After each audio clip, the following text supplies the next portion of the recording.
All right, guys, this is Kelly Williams with the Kelly Williams Show in Your Home TV, and I am really excited right now because I've got the amazing Matt Forte, former running back for the Chicago Bears. We won't hold that against you. So, Matt, first of all, where are you from? I'm from Louisiana. I'm from actually about 30 miles from here, Slidell, Nice. Okay, now I have to tell you something. You were born where? in Lake Charles, That's right. Louisiana. That's where I was born. I'm from What? Lake You're from Charles. Calcasieu Parish? That's right. That's right. Wow. I love that. Like Charles You boy. you like crawfish? What's your Oh, favorite love Louisiana crawfish. dish? Oh, boudin, crawfish, Boudin? whatever. Okay, Crawfish okay. etouffee. What's Yeah. yours? I crawfish and my mom's gumbo. My mom's Oh, gumbo oh. is top notch. You know what? My mama used to make great good duck gumbo. So that Yeah. was what I grew up on. Yeah, Good we stuff. did the seafood and I mean, it had the andouille sausage in it and all that stuff. So I don't she didn't put okra in it because I was a little spoiled as a kid. I don't Yeah. really like okra, but Oh, I love okra. yeah. So she's got an amazing recipe. She would cook it Yeah. for high school teammates, college, and No. all the way up to pros. And Yeah. I have never heard anybody say that they didn't like it, I don't blame and they them. better not. And free food is better than cheap food. That's right. So that works good. Nothing better than grandma's food right there. Okay, so I want to ask you something. You played in the NFL for 10 years. Yeah, It's a long time. it's a long time for Especially anybody. Yeah. Anybody, especially running backs. I Yes. think. Was that always something you dreamed of doing? When you were a little Absolutely, boy? absolutely. Wow. I started my career down in Slidell. Yeah. We moved from Lake Charles to Slidell when I was 5, and I was turning 6. I wanted to play football. I saw Yeah. these kids at the park. My dad was at Oh. John Slidell Park, Oh. and they had these teams. And I'm like, man, they got helmets and shoulder pads, and like they're organized. I want to play football. Yeah. And he was like, man, you're only 6. I don't think you should play this year. And I actually got in trouble. I got punished No. because I threw a tantrum. I wanted to play football so bad. Uh-oh. And so he waited a year, Yeah. and the year went by like a breeze because I was just so anxious to play football. Yeah. And after my very first practice, I'm in the car riding home. I look my dad in the face and I go, I'm gonna be a professional football player. And my dad played at Tulane as well. What? And he looked at me. He knows how hard college football was. He's like, okay, I don't think you know, but Yeah. okay. And I was just so, since day one after I stepped off that football field as a 7-year-old, I had the dream of being a professional football I player love that. at running back too. And the way that the Lord has ordered my steps, He actually allowed me to make that dream come true, That's right. and to talk to a lot of the young guys who are still involved in the NFL and kind of guide them and give them some encouragement. I love that. And I love that you were kind of local boy to New Orleans because you went to Tulane. Yeah, So that's a big deal. That's pretty cool to be back here yeah. for Super Bowl. Absolutely, Right. absolutely. I get a lot of former teammates. My teammate who was my roommate in college, Michael Parrington, is a scout with the Saints. But I What? get to see him. I'm the godfather of his daughter. He's the godparent No. of my kids too. Oh, So, I love It's that. always cool to come back home and to see family and friends and I- everybody. I absolutely love that. So it's amazing what dreams that God puts in our hearts, Mhm.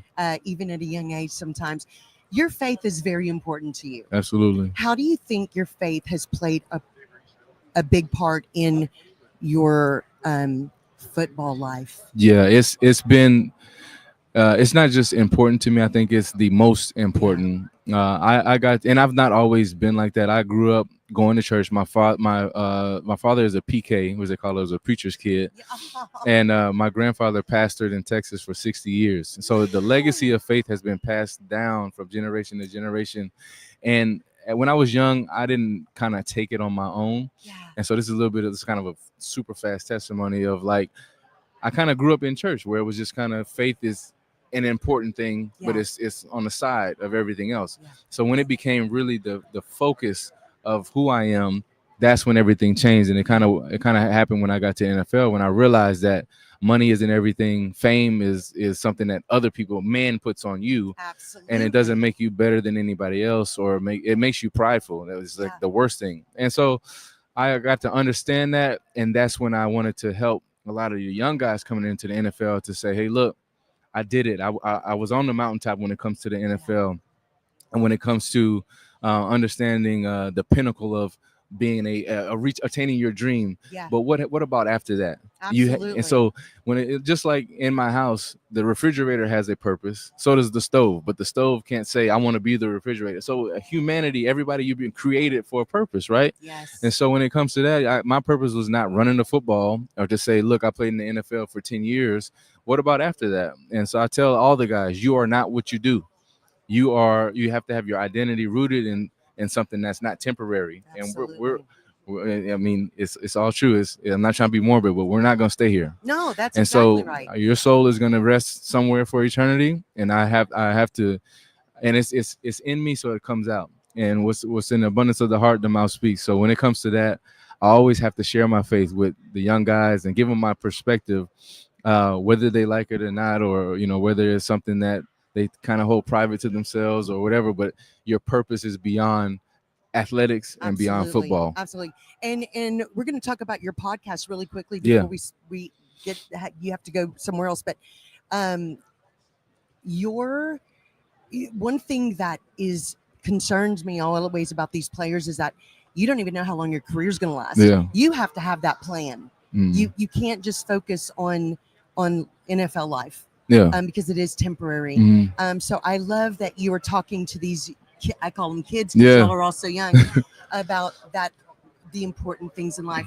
Tell us a little bit about your podcast and how we can listen to it. Yeah, it's Sports Spectrum, and you can listen to the podcast anywhere that podcasts stream, whether it's Apple or any other of the streaming platforms. And Sports Spectrum intersects sport and faith, and not just faith, but faith in Jesus Christ. Because when you say faith, it can kind of be generic, or if you say God, what God are you talking about? But we want to be specific and say that in the name of Jesus Christ. So what we do is we don't just attack people and try to throw religion on you or thing like that. It's more people who have been through a journey in their life and they've come to find out they don't, nobody has to have it all together. I don't have it all together, but I do know one thing, that when I look back over my life, I do see the grace of God all over it. Like you said, it's not guaranteed. I could go out and I could have played a game and been injured the next day or whatever. So what we do is we allow people to tell their stories, tell their testimony that encourages other people, because whether you have been living 20 years or 60 years, and sometimes people will say, I don't really have a testimony, nothing crazy has happened in my life, but my pastor always says, you keep living long enough, you'll find out, like, life is gonna life, as they say these days. So you need that faith background to help I completely through agree. the hard times. I completely agree. I love it. Really quickly before you go, what is one piece of advice you would give young men today? Never place your identity or your belief in something that won't stand. And a lot of people will place their love and affection, because when it comes down to worship and what you adore, it's gonna be something. And so if you place, some people idolize NFL and sports. You see people flying down from everywhere to come here to watch the Super Bowl. But never place your faith on something that is sinking sand. And so that's one of the parables that Jesus taught, is that you got to have the foundation. You have to have it built on solid ground, because it says when the storms come, not if. Because in life, you're going to have some storms, but you need a solid foundation to be able to withstand that. And so young people, place your faith in something that's going to be beyond this world. That's right. I love that. Matt, it was so nice to meet you today. Nice to meet you. Everything you're doing. Yes, You're ma'am. incredible. Thank What an you. inspiration. Really quickly, okay, I've got a gift for you. It's a power bank from my sponsor, Serendipity Yacht Cruises and Events. Nice. How cool is that? That is. Yeah. All right. Need these. You got to keep the phone charged up. That's right. That's right. Guys, stay tuned for more interviews right here on the Kelly Williams Show. We'll see you soon.